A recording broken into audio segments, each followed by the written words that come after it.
5 stars. I'm just gonna cut straight to the chase. I have to talk about this film.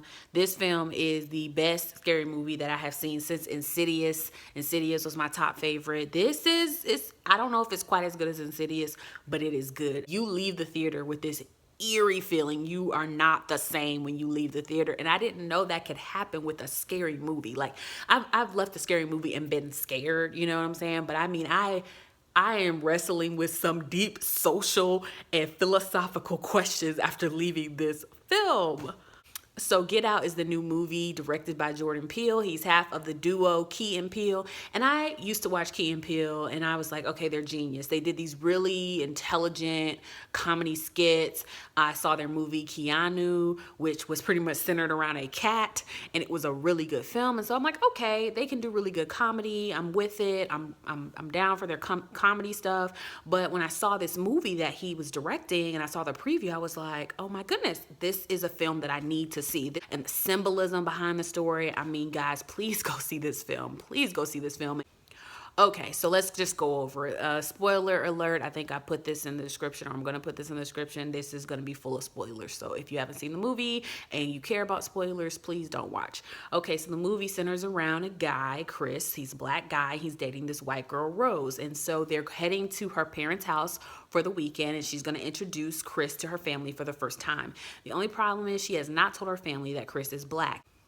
So her mother's a psychiatrist who's really good at hypnosis. Her father's a neurosurgeon, and her brother is kind of like a drug addict, schizophrenic, weird, affect type of guy who's like kind of shady, like somebody you would meet in an alley.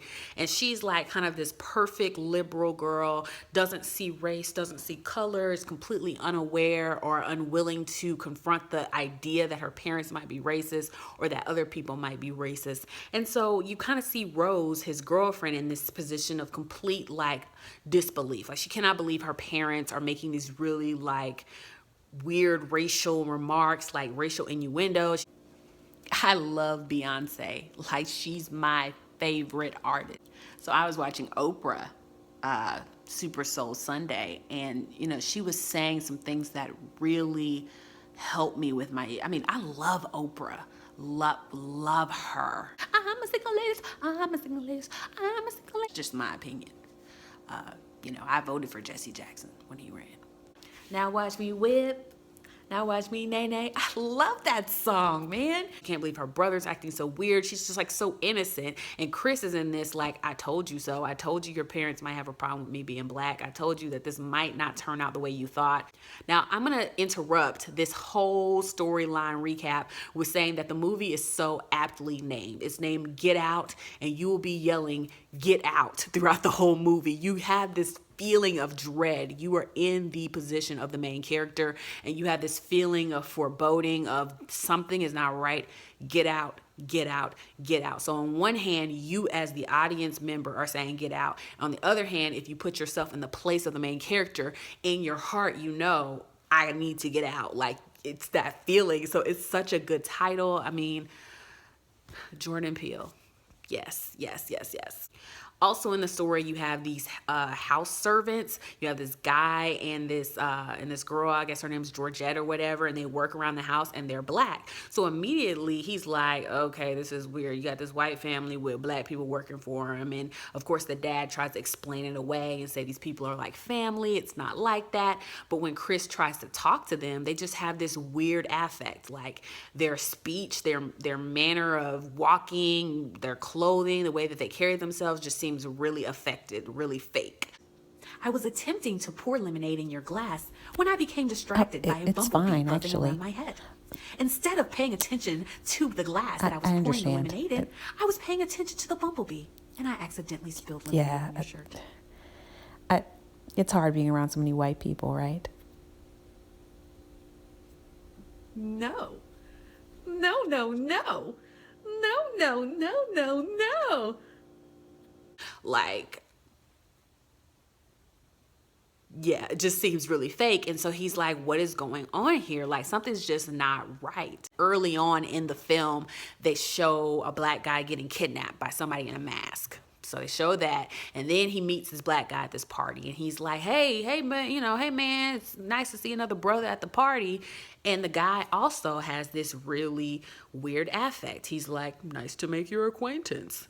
And he's in a relationship with this white lady who's much older than him, and it just seems really, really weird. And so Chris is just like, man, something ain't right. So he attempts to take a picture of this black man, but his flash is on. So when he takes the picture, his flash goes off. The man like freaks out, nose start bleeding, and starts telling him, get out, he starts cussing. I don't cuss, but he was telling him, get out, get out, get out. And of course the white people trying to hold him back, and they take him back in the room with the psychiatrist, with the mom, and she, I guess, gets him back right, because when he comes out, he's like, I apologize for my outburst. Chris is freaked out. He done texted the picture of this guy to his friend, and his friend's like, look, this is the guy that disappeared. He's been gone for 6 months. Nobody's heard of him, and now you done met him at a party and he's acting weird. You need to get out of there. You need to get out. You get out, the movie. Yeah. So anyway, he told me to get out. So he tells Rose, he's like, look, something ain't going right here. I need to get out, blah, blah, blah. And Rose is like, okay. They had this little tender moment where he's like, I can't leave without you. And so they pack their bags and they about to leave. All of a sudden, he sees this open door. Pictures of her laying, like pictures of Rose in this box. He starts going through the pictures and sees pictures of her with many black guys that she done dated before, even though she told him that he was the first black guy she ever dated. He sees a picture of her with Georgette, but Georgette's hair is natural. It's clearly a previous life of Georgette, because she does not act like that or dress like that anymore. And so he immediately knows something is wrong, but he just needs to get out. So he's like, come on, Rose, get the keys. We about to go. She's like, okay. So they get downstairs. He's like, Rose, get the keys. Get the keys, Rose. I can't find them. Rose, get the keys. What the Get heck the is going on? keys. The keys. Rose, get the keys. So anyway, I can't give you the keys, right?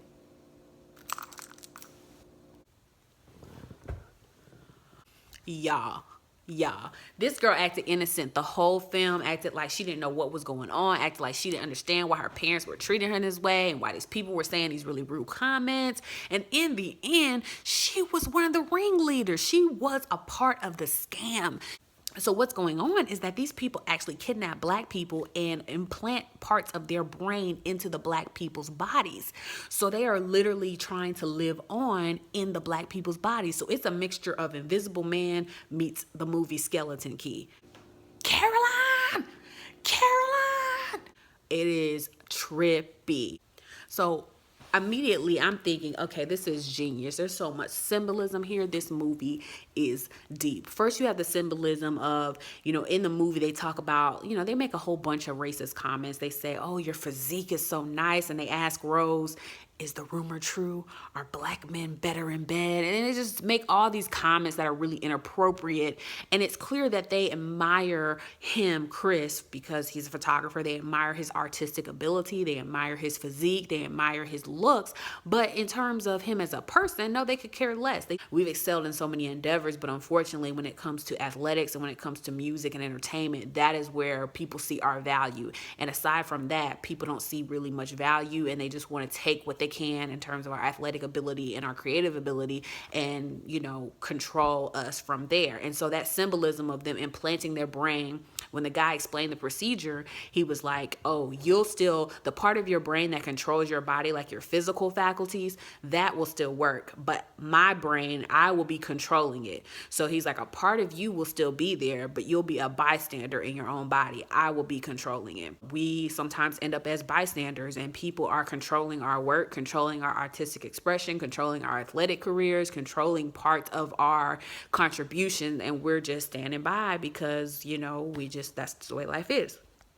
On the other hand, I think there's another symbol there of literally trying to civilize black people. This is a concept that has been, I mean, it's a tale as old as time, and it happens with many different racial groups, Native Americans and other indigenous people, where you attempt to civilize them and teach them the correct way to speak and the correct way to dress. And in a lot of ways, black people today still feel that way. They still feel that pressure to assimilate and conform to an idea of what a well-spoken person is supposed to sound like and what a well-dressed person is supposed to look like and how our hair should be worn and so many different factors. So I really saw Jordan Peele making some very intelligent commentary about the way in which black people live today and our experiences today. Another big thing that I think, and I don't know if anybody else caught this, but this is an allegory for the 2016 election.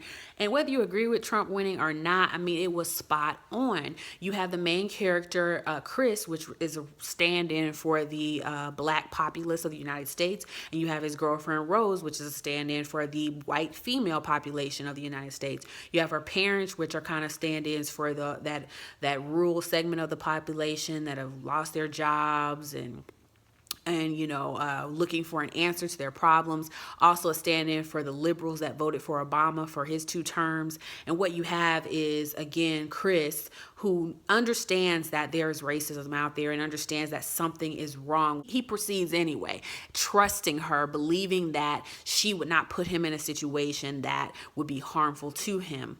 The parents, when he meets them on the surface, they seem fine. They seem like they're open. They seem like they don't have any racial animus. But as he digs deeper and as they tell their story, it's clear they have something there. There's something underneath the surface that is not quite right and that is racially problematic. And they don't consider themselves racist, but they hold some very problematic ideas.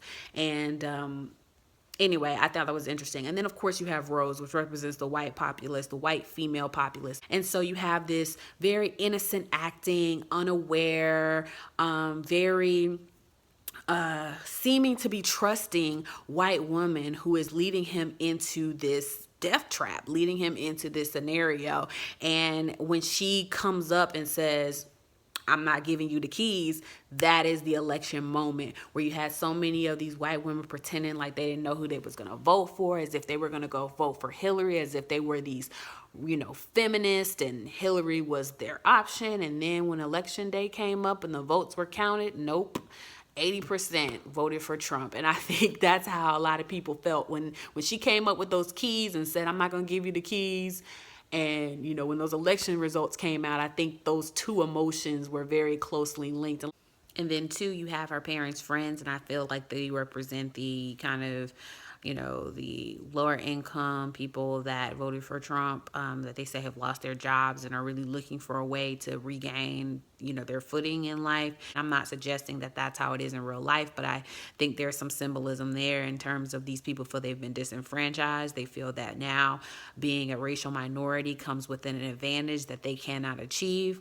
And so they kind of are like, okay, well, fine. If being white no longer has the advantage, then we can just be black then. And that's maybe what he's trying to say. Again, I'm not saying that this is a reality. I'm just saying these are some parallels that I could see. As far as the black people that are trapped there in that area already, in that environment already, you could say those represent the people who didn't vote. You could say they represent the people who voted for Trump. You could say they represent the people who voted third party. Again, this is not necessarily my point of view. I'm just saying this is a way that you could interpret this film as being an allegory for the 2016 election. You could argue that those people represent those who are being controlled by a system that they don't even understand. They are there, but they are being controlled by something that is above even their own understanding. But then you also have Chris. Chris knew something was wrong. He knew deep down that something wasn't right, but he chose to exist in this state of inaction, in this state of paralysis and not taking action. And you could really apply that to the black community or any community. Like, people believe, just like with Brexit and all these other phenomena, they believe that it wouldn't actually happen. This can't be real. They allowed people to talk them out of what they knew to be true. And in the end, and I don't think that the movie is trying to say that you shouldn't date outside your race or that don't trust white women. I don't think that's what it's trying to say, but I think it's making a commentary about don't automatically assume that just because someone votes a certain way or someone seems a certain way that really accurately describes who they are as a person. So I hope this was a quick enough review. I didn't really have much to say except that it was really good. Thank you guys so much for watching. I have more reviews coming up. As always, leave a comment about anything that you want me to review or watch. Like, subscribe, and have a good night or day depending on when you're watching this. Bye bye.